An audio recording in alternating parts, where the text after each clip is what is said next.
2025년부터 재무관리 배점이 확대됩니다.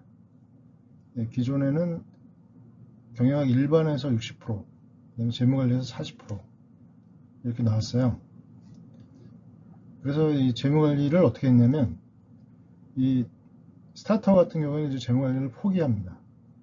그리고 이제 경영학 일반만 공부하는 거죠. 60%니까. 그리고 이제 제시상 같은 경우에는 이 재무관리를 이제 포기하진 않고 이제 60%만 공부합니다. 이 재무관리를 이제 크게 나눠보면 이제 CAPM 자본구조 부분하고 그 다음에 파생상품 채권 국제 파트, 이렇게 두 파트로 이제 나눌 수 있는데, 이 CAPM 자본구조 파트가 딱 60%입니다. 그러면 이 60%만 공부하는 재시생들은 이것만 공부하는 거죠. 그리고 이거를 버리게 됩니다. 공부를 하지 않죠. 결론적으로 1차 객관식 재무관리는 굉장히 소홀히 취급되었습니다. 그리고 제대로 된 1차 객관식 재무관리 수험서도 미비되게 된 거죠. 그런데 이제 2025년 재무관리 100점 확대가 되면은 어떻게 된 거냐? 이 경영학 과목이 이제 경영학 일반에서는 20%, 이제 재무관리는 80%, 이렇게 출제 배점이 바뀌었죠. 그러면 이제 어떻게 됐냐면, 이 재무관리에 이제 올인하게 돼요. 스타터든 뭐 재시생이든 이제 누구든 이 재무관리만 공부를 하는 거예요. 왜냐면 이제 경영학 일반은 20%니까 버리는 거죠. 그리고 이제 재무관리는 이제 1차도 있지만 2차도 있잖아요. 한 과목으로. 경영 일반은 2차에는 없어요. 그러면 이제 재무관리만 공부하는 거죠. 뭐 동차를 위해서라도, 그렇죠? 그래서 경영 일반은 아예 그냥 재무관리 공부할 때 그냥 아예 공부를 안 하게 되는 그런 현상이 빚어질 것입니다. 결론적으로 이제 1차 객관식 재무관리 중요성이 굉장히 커졌다.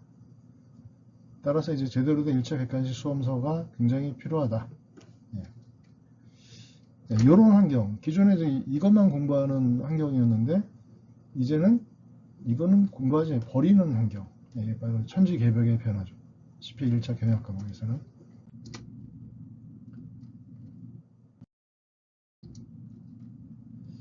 자, 재무관리 CPA 1차 시험을 한번 분석을 해볼 겁니다.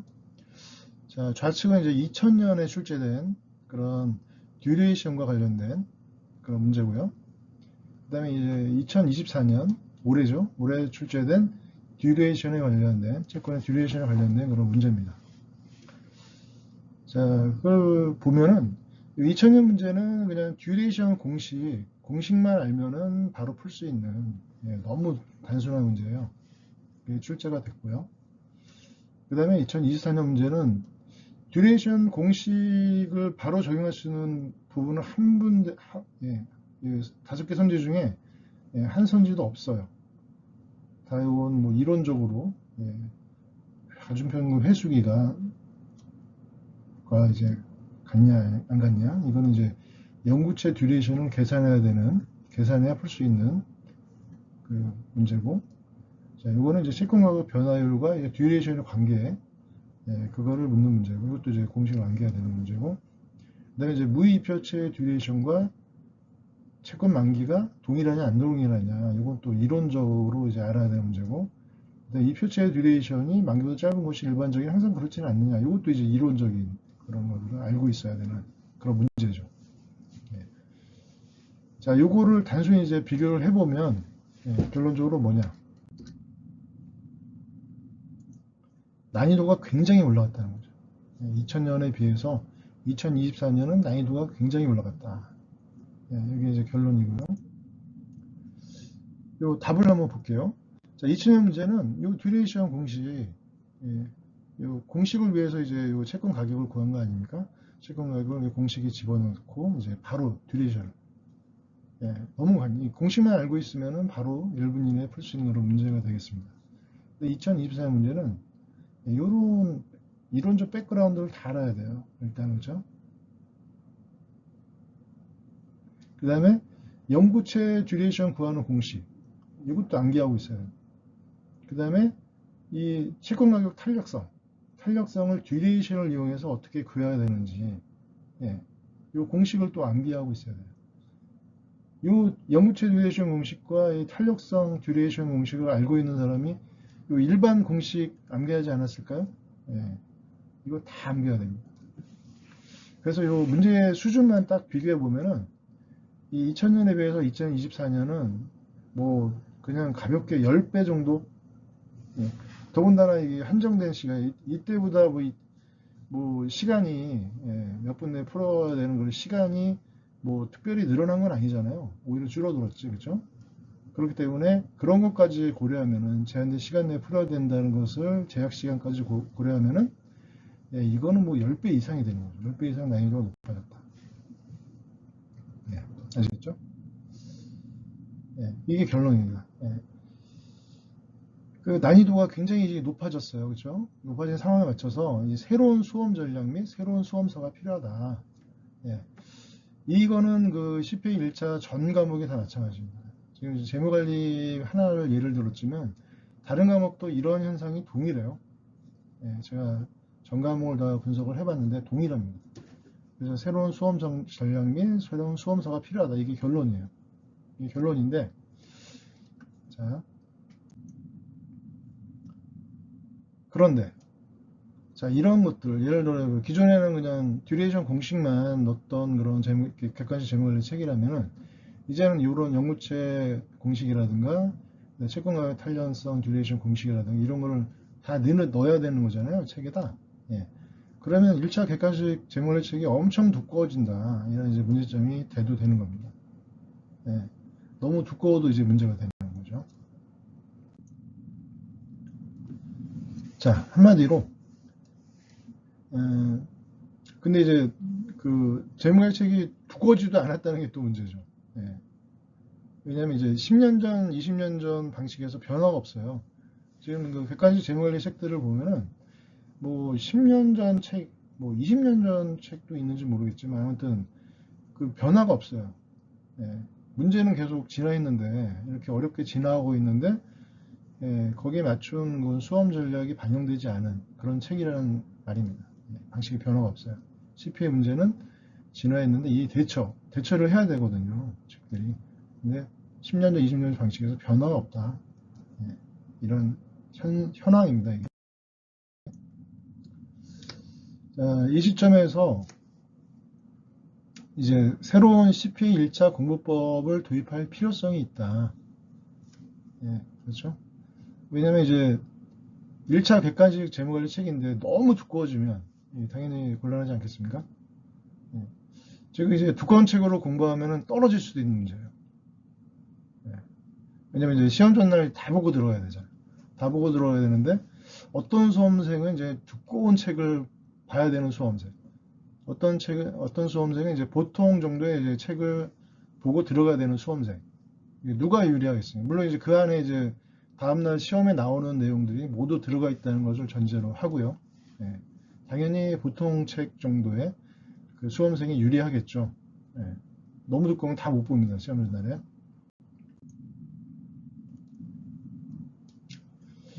자, 이거는 이제 좀 극단적인 상황을 가정한 건데, 자, 공부한 게 두 개예요. 자기가 이제 공부한 게 두 개고, 그 다음에 시험 문제도 두 개인데, 시험 문제는 하나가 되겠죠. 하나가 되겠죠. 근데 공부한 거 두 개 중에 그 시험에는 하나만 나왔어요. 이런 이제 극단적인 상황을 한번 가정을 해본 거예요. 그러면 이제 공부한 거 두 개 중에 하나가 나왔으니까 효율은 50%일 겁니다.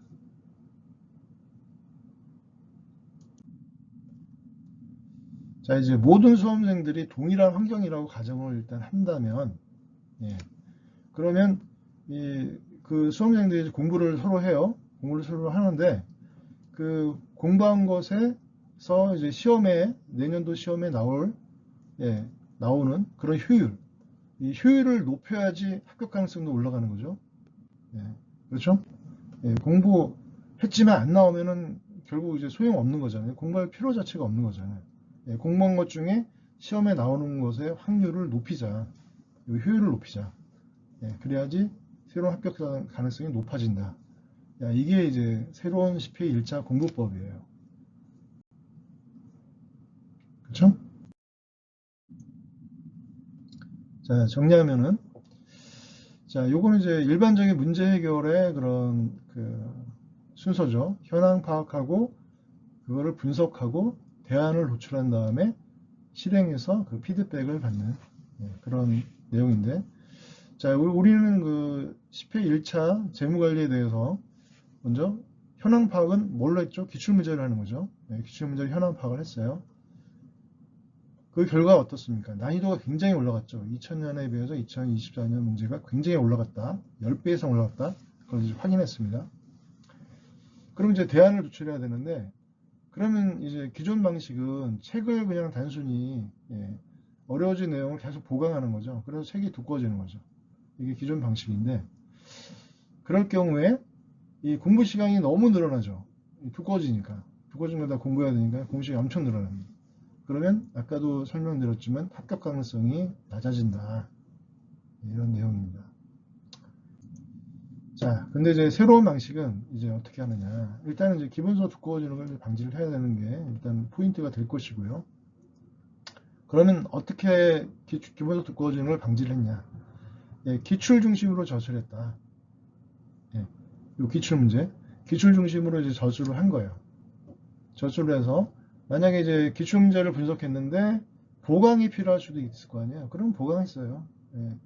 기본서 두꺼워지지만 이것도 두꺼워지는 거죠. 아무튼 뭐 기출 문제를 풀 수 있기 위해서는 보강을 해야 될 부분은 보강했고, 그 다음에 이 부분이 중요한데, 이 기출 문제에 안 나오는 부분은 이 기본서 부분에서 기출 문제가 도저히 안 나오는 부분은 다 깎아내버렸다, 트리밍 했다.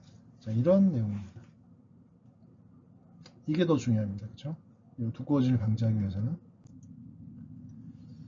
바로 이 기출 문제를 자, 어느 방향으로 저술해야 되는지 그 나침반으로 사용했고, 그 다음에 어느 정도 깊이까지 저술해야 되는지 그 바로미터로 사용했다.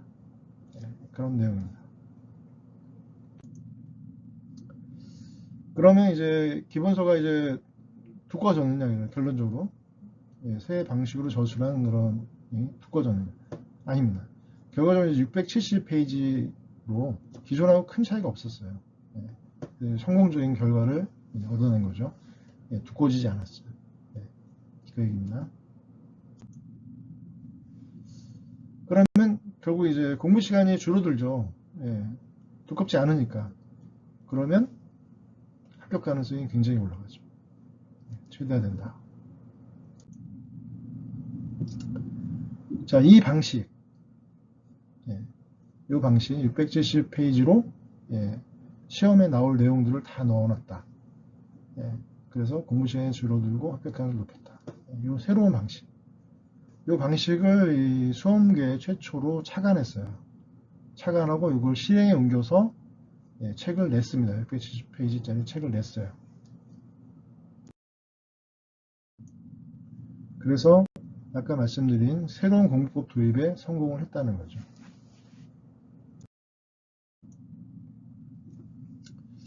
자, 여러분들이 이제 주시하시다시피 이 고시 공부는 시간 싸움입니다. 그렇죠? 시간 싸움인데 특히 이 새로운 공부법은 땡땡땡에 초점을 맞춥니다. 바로 이제 낭비적 시간을 제거하는 데 초점을 맞춘다는 거죠. 자, 즉 내년도에 출제되는 부분에 투입되는 시간을 최대한 확보한 순서로 합격자가 결정됩니다. 이게 굉장히 중요한 말인데 좀 어렵죠. 자, 이 말은 이런 겁니다. 만약에 이제 미래를 내다볼 수 있다면 예를 들어서 이제 공부할 수 있는 시간이 이제 10,000시간으로 동일해요. 근데 이제 A라는 수험생은 그 10,000시간을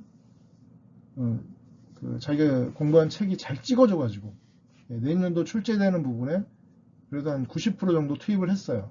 그런 수험생이 A 수험생이고, 또 반면에 이제 B라는 수험생은 똑같이 이제 10,000시간을 투입했는데 이 책을 잘못 선택해서 그 내년도 출제되는 부분에 한 50%만 투입이 됐어요. 그 10,000시간이. 그러면 당연히 90% 투입한 수험생이, 내년도 출제하는 부분에 90% 투입한 수험생이 A라는 수험생이 유리하죠. 당연한 거죠. 그 얘기입니다. 그래서 그 내년도에 출제되는 부분에, 출제되지 않는 부분에 시간을 투입하면 안 된다는 얘기예요. 출제되는 부분에 투입되는 시간, 그 시간이 얼마나 많이 확보했느냐, 그 순으로 이제 합격자가 된다. 그 얘기입니다.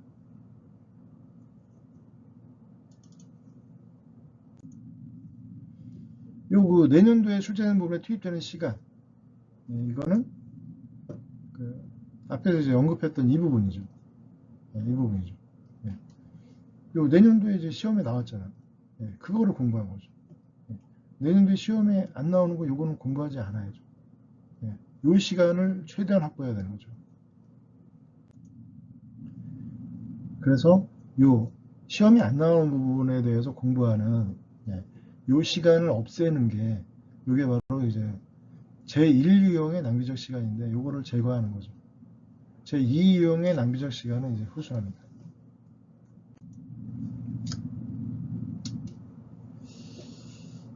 이러한 이제 낭비적 시간을 이제 줄이기 위한 이제 100점 시대 방법을 차근차근 이제 설명을 해드리겠습니다.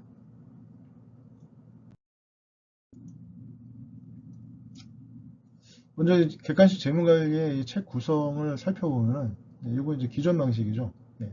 먼저 요약을 제시를 하고 그다음에 문제를 쭉 제시를 합니다. 이를테면 이거죠. 여러분들이 많이 보는 그런 요약이죠. 이게 요약입니다. 그런데 2013년 38번 이 기출문제를 한번 볼까요? 자, 보십시오. 자, 선지 보면 이제 회계적 손익분기점을 구해야 되고, 또 이제 재무 손익분기점을 또 구해야 되고, 또 현금 손익분기점을 또 구해야 되고, 그 다음에 이제 순용가가 0이 아니고 이제 플러스가 되는 최소한의 연간 판매 수량, 이걸 또 구해야 되고, 그 다음에 요거를 큰 순서로 이제 나열을 또 해야 돼요. 그렇죠? 그리고 중간에 또 회수기간까지 있어요. 회수기간. 그리고 내부 수익률과 재무 손익분기점의 관계. 또 내부 수익률과 현금 손익분기점의 관계를 또 알아야지 풀 수 있는 그런 부분까지 있어요. 자, 이거를 한번 풀이를 한번 봅시다. 자, 이거를 다 이제 시험 그 시간에 다 풀어야 되는데, 자, 회계손익분기점을 먼저 구해야 되고, 현금손익분기점을 먼저 구해야 되고, 또 재무손익분기점을 먼저 구해야 됩니다. 왜냐면 여기 큰 순서로 나열하는 비교 문제가 있으니까 이걸 다 일단 구해야 되죠. 이거 기본적으로. 그 다음에 또 회수기간을 또 구해야 되죠.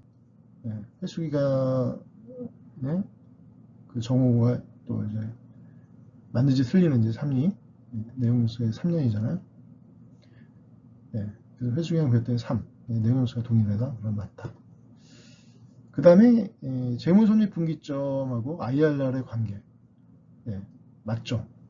자본 내부 수익률 자본율 같다. 맞다. 정의와 부합 때문에. 그 다음에 현금손익분기점과 그 IRR의 관계. 자, 현금손익분기점에서는 내부 수익률은 0이 아니라 영업현금흐름이 0이기 때문에 마이너스 100%다. 이게 답이 되겠죠. 어렵죠? 이거 뭐 그 읽으면은 0이다. 요걸 알고 있는 수험생은 바로 3번을 풀었을 텐데, 그렇죠? 아무튼 그 다음에 이제 재무손익분기점은 최소 판매 수량과 같다. 이 개념을 체크하는 문제죠. 최소한 연간 판매 수량, 재무손익분기점을 얘기하는 건 442개. 여기서 구해놨으니까. 그 다음에 그거는 비교하는 문제. 자,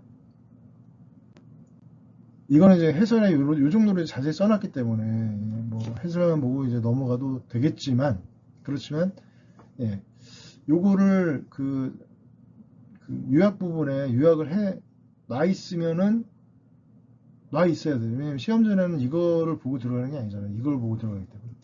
근데 여기다 이제 없으면 막 추가를 하겠죠. 그리고 이제 좀 그 찜찜하면은 어떻습니까? 기본서까지 가야 되는 거죠. 아무튼 결론적으로 우측의 이 요약으로는 이 문제는 해결할 수 없다. 이거는 이제 결론입니다. 결론입니다.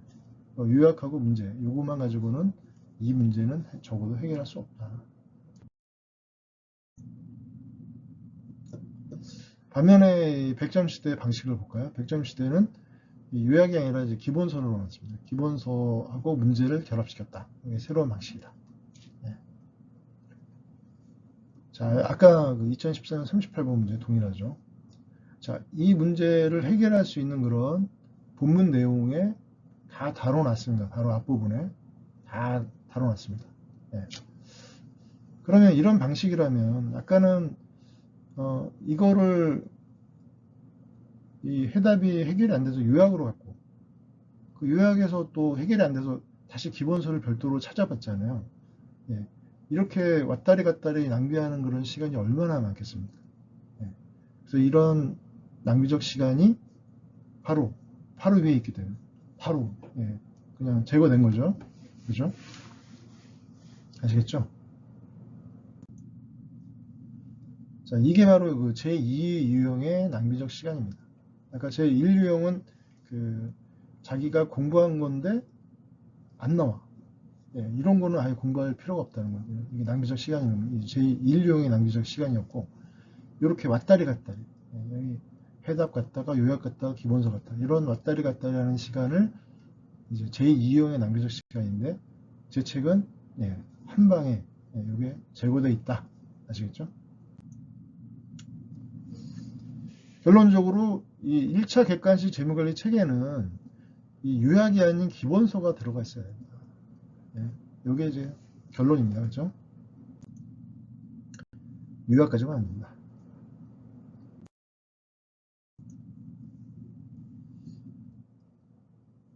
자, 다시 정리하면 이 기출문제의 난이도가 굉장히 올라갔어요. 그렇죠?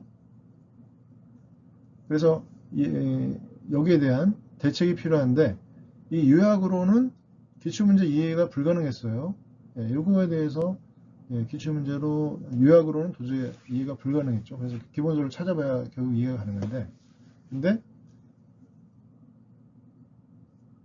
저는 어쩌습니까? 다 바로 이 본문에 넣어놨기 때문에 이 왔다리 갔다리 하는 시간 낭비 큰 거를 이거를 제거할 수 있다는 거죠. 그래서 저희 100점 시대가 요약 더하기 문제가 아닌 기본서 더하기 문제로 구성되어 있는 그런 채택한 이유입니다. 예. 바로 합격하기 위해서죠. 예. 낭비적 시간 제거해서 그죠? 다시 이제 우측을 한번 봐주세요. 이걸 봐주시면 재무관리는 이제 논리적 흐름을 갖고 있는 과목이기 때문에 요약이 아닌 이제 문장으로 이해해야지 보다 수월하게 읽힐 수 있습니다. 이거예요. 왜냐면 이제 이 요약이라는 것은 일종의 암호예요. 암호인데 요거를 이해하기 위해서 그 암호를 열심히 해독하고 있느니 차라리 이렇게 문장으로 있는 게 더 시간이 세이브죠. 암호 해독이 돼 있는 거죠. 그렇죠? 암호 해독이 돼 있는 걸 읽는 게 빠르겠습니까? 암호를 읽는 게 빠르겠습니까? 그렇죠? 그리고 이제 요 부분에 한정해서 본다면 요 내용들은 이 기본서를 봐도 이 내용은 없어요. 근데 그 2023년 38번 문제는 이 내용이 필수적이잖아요. 그렇죠. 그래서 이렇게 보강이 필요한 부분은 제 책에서 보강을 했다. 그러고도 이제 670페이지를 안 넘었다. 그런 내용이에요. 보강했다.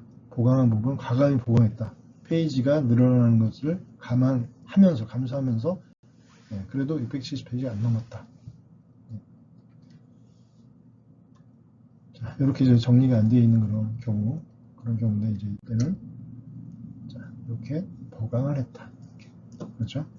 그래서 이제 보강 역트리밍한 내용이 이제 구체적 사례가 바로 이 페이지가 되겠습니다. 그렇죠? 결론적으로 자, 이렇게 보강이 되어 있는 부분이 없는 그런 상황에서는 아무리 기존 책으로는 이제 기본서를 본다고 해도 요 2013년 38번 문제는 해결할 수 없다. 예, 이게 이제 결론입니다.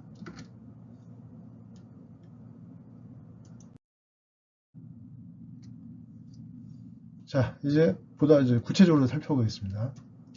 여기 좌측은 흔히 볼 수 있는 객관식 재무관리의 목차입니다. 그렇죠? 자, 1장 재무관리의 기초와 재무제표 분석 11페이지. 그 다음에 요약이 12페이지서부터 15페이지까지 요약. 근데 문제가 16페이지서부터 27페이지까지 문제. 자, 이렇게 요약 문제 이런 식으로 이제 구성이 되어 있죠. 그래서 이제 그 요약에서는 이제 각 장에 대한 이론 및 공식을 이제 요약식으로 제공했다. 그다음 문제에서는 각 장에 대한 기출 문제가 필수 문제를 문제해담의 해설식으로 제공하고 있다. 그런데 이 문제를 풀다가 모르면 요약을 먼저 보겠죠. 예. 가서 한참 찾아야죠. 왜냐면 이제 요 문제에 대한 요약은 몇 페이지 몇째 줄에 있다 이렇게 써 있지 않잖아요. 대부분. 대부분이 아니라 써 있는 책이 없잖아요. 그죠? 제가 다 찾아봤는데 없어요. 그 정도까지 돼 있는 책은 없어요. 그렇게 돼 있어도 사실은 문제인데 그렇게 돼 있지도 않다. 그러면은 가서 한참 찾아야 되잖아요. 이 문제에 해당하는 부분이 어딜까 한참 찾아야 되잖아요. 이게 낭비되는 시간이죠. 그걸 한참 찾아서 봤어요. 해당되는 부분.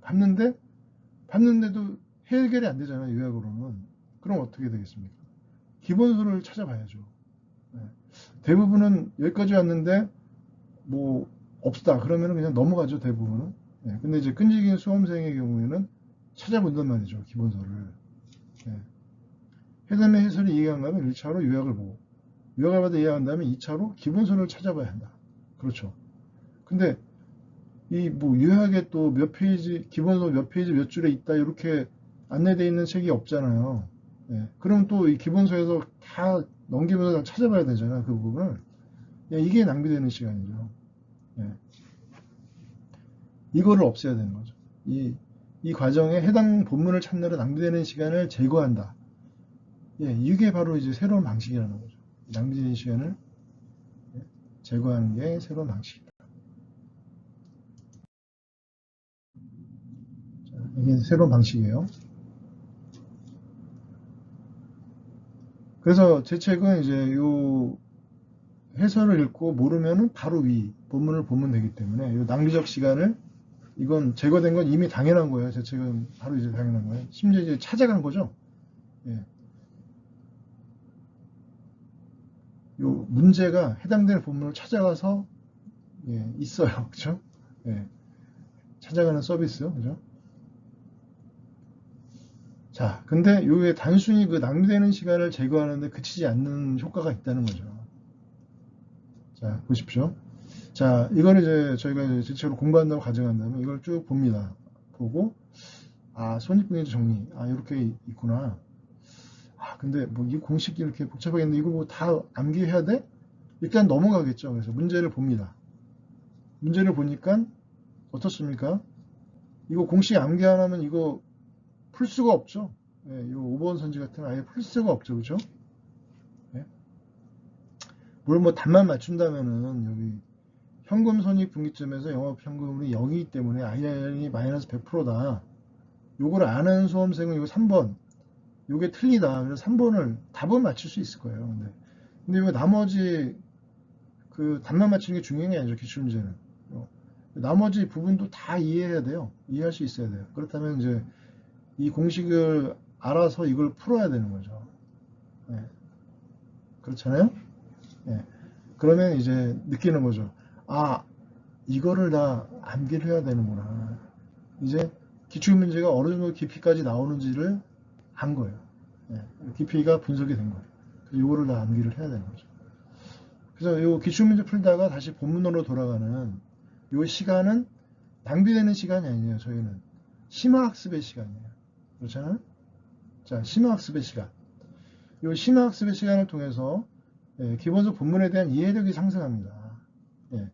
이런 그 본문의 내용들이 어떻게 문제화되는지를 파악을 해서 그 감을 잡을 수 있어요. 그죠? 그 다음에 어느 정도 깊이까지 출제되는지 파악이 가능해요. 그래서 이 부분을 깊게 공부할지 얕게 공부할지 판단이 가능해요. 자, 이 경우에는 자, 깊게 공부하는 거죠. 이걸 다 암기를 해야 되니까 깊게 공부한다는 판단이 가능한 거고. 그 다음에 이 문제는 해당이 없어요. 왜냐면 이 문제는 사실 끝판왕입니다. 여기까지도 이제 다른 기본서에 안 나와 있어요. 근데도 문제가 됐잖아요. 그 문제는 이거는 이제 끝판왕이라는 소리예요. 그래서 이거보다 더 어려운 문제가 이 수준보다 더 어렵게 나올 수는 없어요. 그래서 이제 변형되는 문제를 이제 미리 파악은 할 수 없어요. 물론 이제 지금은 요 3번이 틀린 거 됐지만 이제 만약에 이제 1번 뭐 회수 기간을 뭐 4로 해가지고 이거 내용에 동일하지 않다 해가지고 1번이 될 수도 있잖아요. 이런 게 이제 변형되는 문제일 수도 있는데 아무튼 이 변형되는 문제를 미리 파악해서 분석이 완료되면 변형되는 문제가 예상이 가능하다. 네. 자, 이 사례는 줄도 들겠습니다. 자, 이 사례 되면 자, 이거는 이제 확실성 자본 예산에서 가져온 부분이에요. 가져온 부분인데 이 잠식 비용에 대한 문제입니다. 잠식 비용.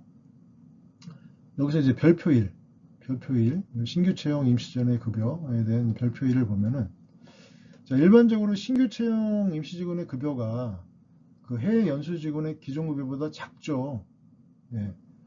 왜냐면 이제 뭐 임시 직원이잖아요. 임시 직원이기 때문에 더 작죠.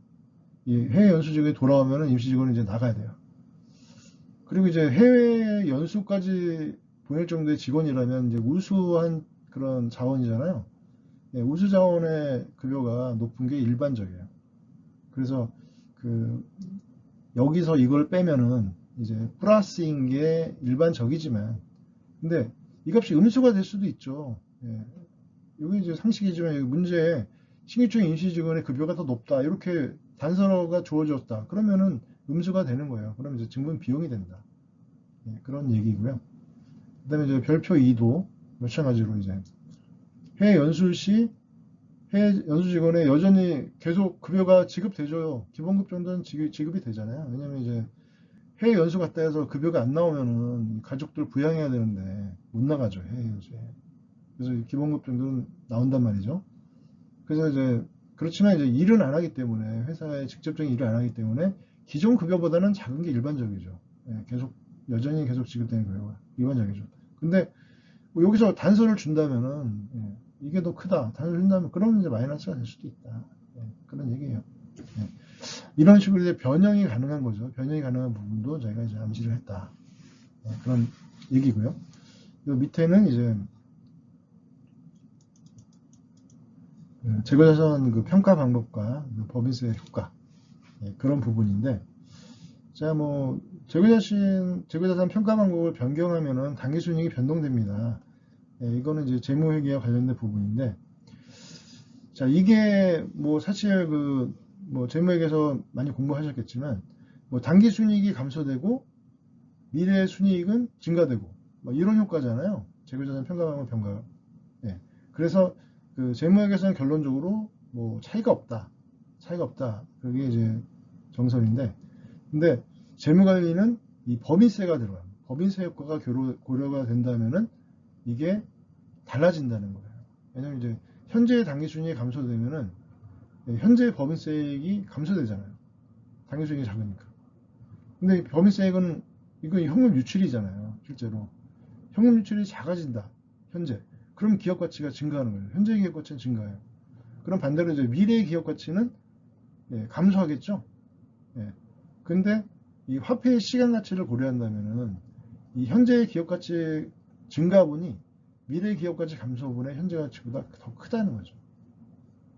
그 말은 전체 NPV 수현재 가치를 구할 때, 기업 가치를 구할 때 기업 가치가 증가하는 결과로 나타난다. 재고자산 평가 방법 변화가 이게 무관한 게 아닙니다. 이제 법인세 효과를 고려하면은 기업 가치 증가를 극대화하는데 취한 행동이 되는 거예요. 그래서 이제 정이 되는 거죠. 아시겠죠? 자, 근데 이거를 이제 분석을 해봅시다. 자, 재고자산에 대한 회계 방식을 선순출법에서 후이선출법 변경하는 자본예산 문제가 출제가 된다. 예, 실제 계산 문제가 출제된다. 예, 그러진 않는다는 거예요. 왜냐면 너무 어려워요. 예, 이 자본예산은 뭐 굳이 이렇게까지 어렵지 않아도 그런 기본기를 체크할 수 있는 문제는 충분히 이미 어렵습니다. 그래서 이 재고자산에 대한 회계 방식 변경하는 그런 문제는 자본예산 문제까지는 계산 문제는 안 나오고 이 정도 나오는 게 한계일 것이다. 이 정도만 나와도 충분히 좋은 문제가 됐어요. 이미 정리됐어요. 그래서 실제로 이제 1차에 이런 문제가 출제되기는 매우 어렵다. 그래서 이제 법인세 효과가 고려된다는 정도만 기억하기가 충분하다. 그런데 2차는 가능하죠. 2차는 계산 문제로 이 재고자 평가원을 변경하는 자본세 문제가 2차에는 가능해요. 계산 문제로 출제되는. 근데 1차는 가능하지 않다. 자, 그런데 실제로 뭐 그런 책은 없지만, 자, 객관식 재무관리 문제인데, 요 자본예산 문제, 실제로 계산하는 문제가 출제됐어요. 그럼 이제, 굉장히 딴 책이 없는 좋은 문제다 해서 열심히 공부할 거 하잖아요. 네, 근데 그 시험 문제를 안 나와요. 그럼 아까 말한 뭐, 제1 유형의 낭비적 시간이 되는 거예요. 나오지도 않는 열심히 공부해요. 이게 최악이죠. 그렇죠? 아시겠죠? 아무튼 이제 이런 분석을 그 여러분들이 하던 아니면 책의 저자가 하던 누군가는 해야 돼요. 예. 그래야지 내년도 출제되는 문제에 대한 그 대책이 세워지는 거 아닙니까? 그렇죠. 근데 저는 이제 그 수험생이 해야 될 그런 부분까지 분석까지 다 했다 해서 책에 넣어놨다. 네, 그런 내용이죠. 그렇죠? 아시겠죠? 네. 자, 이제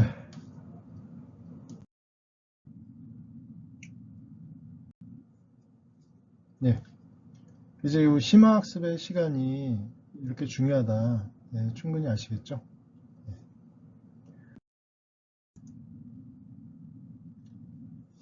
자, 이전까지는 이제 큰 흐름에서 이제 기출문제 중심으로 이제 포커싱 트리밍하는 새로운 공부법이나 낭비적 시간을 제거하는 기본서 더하기 문제의 새로운 공부법에 대해서 이제 설명했습니다. 이건 큰 흐름이고요.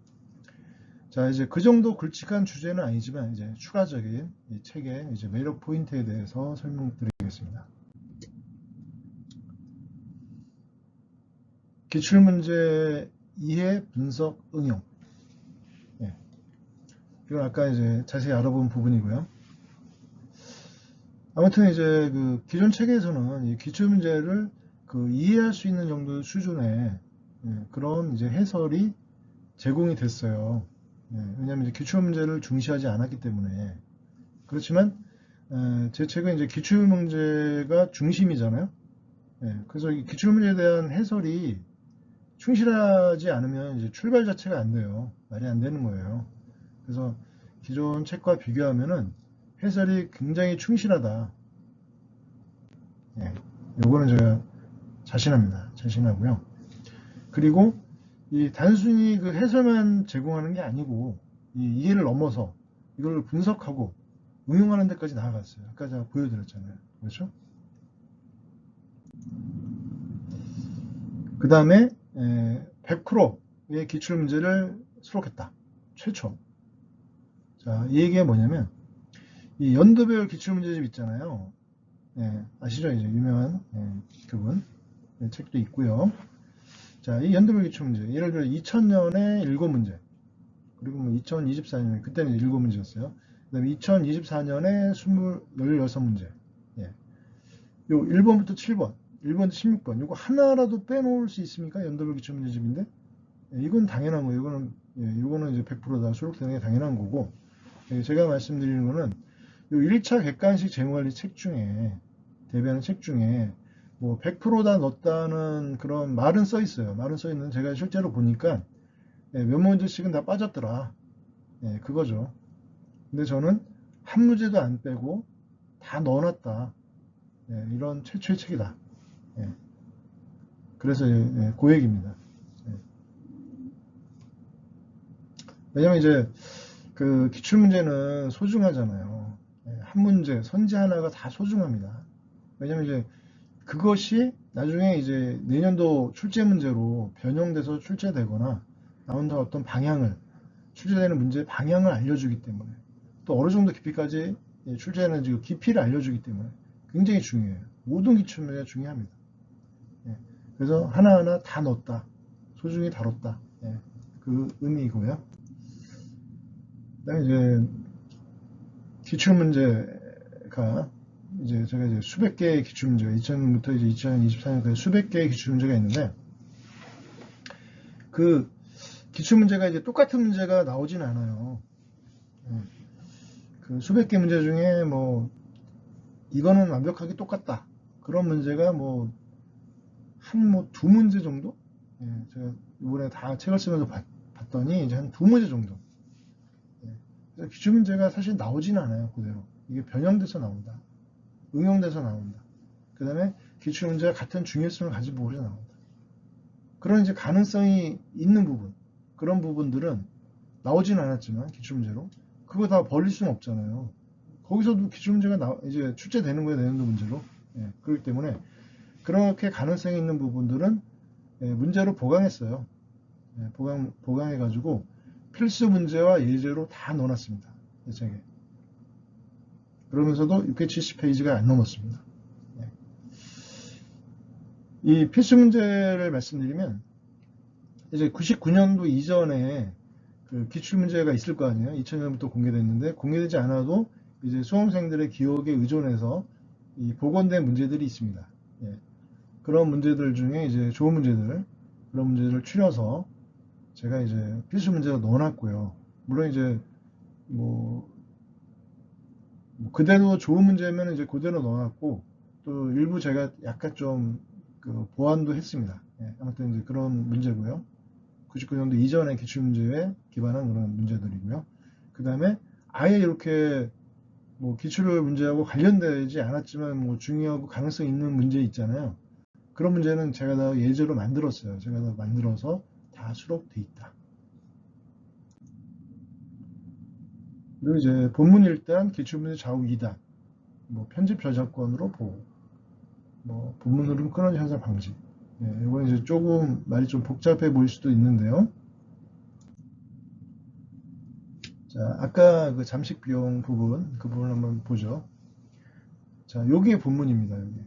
네, 요게 본문. 본문은 이게 크게 페이지 꽉 차게 1단으로 넣어놨고, 그 다음에 이게 기출문제죠. 기출문제는 이렇게 좌우로 잘라서 2단으로 넣어놨다. 네, 2단으로 넣어놨다. 그 얘기죠. 네.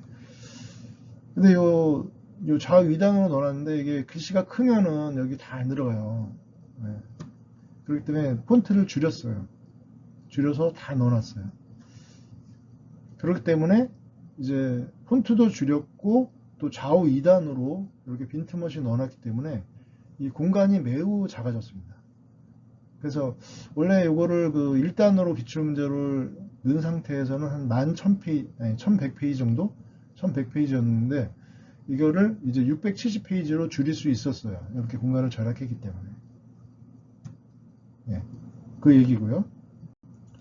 그리고 이제 이 본문 끊어짐 현상 방지, 이 부분은 뭐냐면, 이 부분이 이제 본문이죠. 그쵸? 본문. 본문 흐름이 이 기출문제 때문에 끊어졌잖아요. 예, 그래서 이어지지 않잖아요. 근데 제 책은 일단 한 페이지에 보여요. 이 본문 흐름이 보여요. 왜냐면 이제 기출문제가 이렇게 그 축소돼서 들어가 있기 때문에. 근데 만약에 이거를 기출문제를 1단으로 넣고 또 폰트도 크게 넣었다면은 아마 이 부분은 다음 페이지로 넘어갈 거예요. 그러면 이 시각적으로 본문의 흐름이 끌어진다는 거죠. 그러면은 이제 논리적 흐름이 아무래도 끊겨요. 한눈에 잡히지 않기 때문에. 이런 이제 머릿속의 논리적 흐름에는 이게 매우 중요합니다. 그리고 또 이 기출문제 부분은 보시다시피 색깔이 연회색이잖아요. 연회색으로 넣기 때문에 이 본문과 대비됩니다. 그래서 글자도 자꾸 좌우로 되어 있기 때문에 이거를 한눈으로 본다면 여기 이미지 처리가 된다는 거예요. 이미지로 파악돼서 이 본문의 흐름이 바로 연결된다는 거죠. 네. 아무튼 그렇습니다. 나중에 공부하실 때 아실 거예요.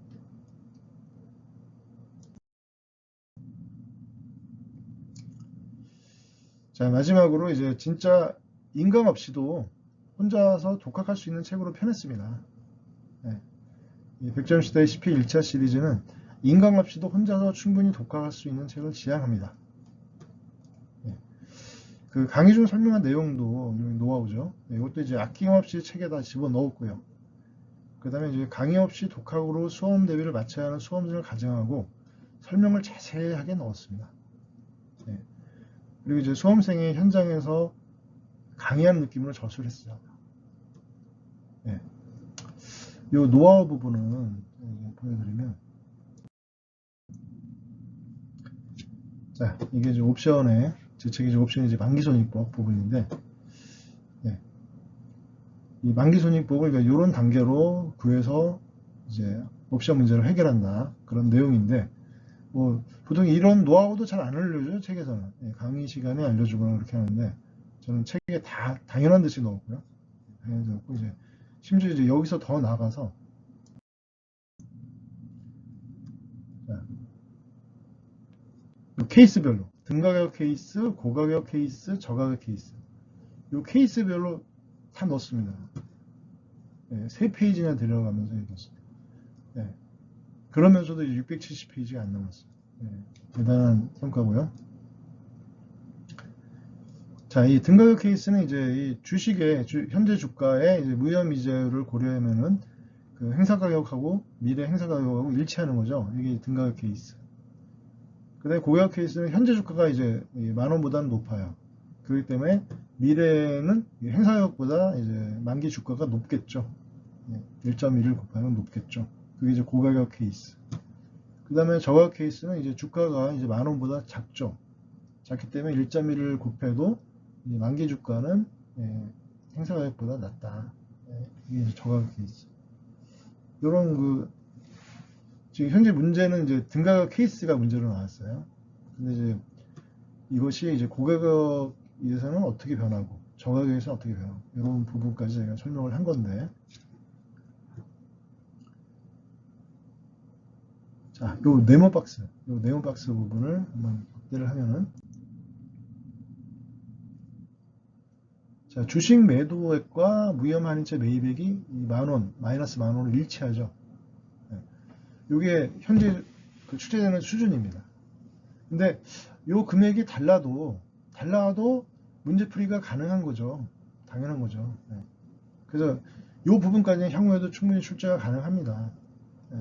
근데 그 저의 그 만기손익법을 적용하면 아주 쉽게 해결이 가능하다는 거죠. 그래서 충분히 이제 그 이 수준은 충분히 출제가 가능한데, 그 다른 그 책 저자님들은 이제 이 부분에 대한 언급이 없으세요.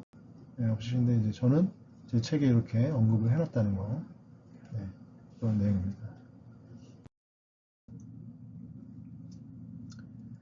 자, 이거는 이제 만기손익법을 적용한 실제 문제인데, 2015년 40번 문제고요. 자, 쇼스트랭글, 요런 이제 곡선이 이제 스트랭글, 쇼스트랭글이면 이제 스트랭글 매입인데, 이걸 이제 만기손익법으로 구한 겁니다. 그래서 만기손익법은 일단 만기 가치를 구하고, 그 다음에 투자액을 만큼 그 만기 가치 곡선을 내려준다. 이게 이제 만기손익법이죠.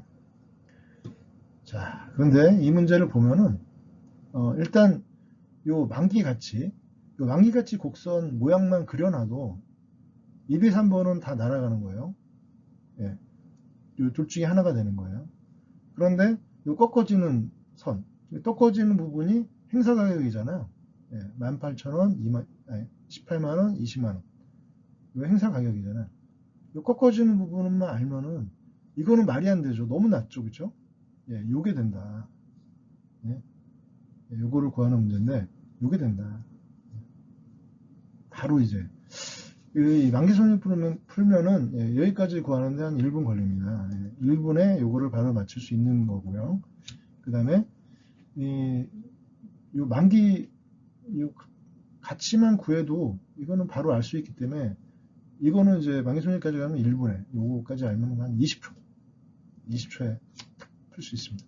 네. 자, 옵션 등 이제 그동안 소외되었던 이제 파생상품 채권 이제 국제 파트에서 시간을 많이 세이브할 수 있다. 그런 이제 내용을 제가 이제 강의를 드린 거예요. 제 책이 그 파생상품 채권 국제가 이제 거의 완벽에 가깝게 정비가 돼 있습니다. 왜냐면 이제 그동안 이제 소외되었던 그런 파트에서 출제될 가능성이 굉장히 높아졌어요.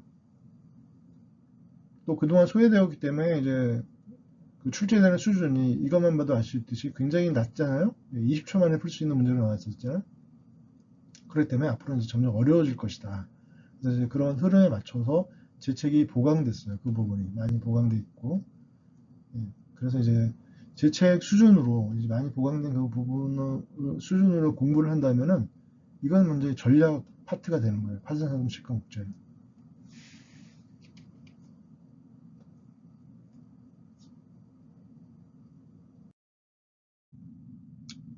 아무튼 다시 돌아와서요.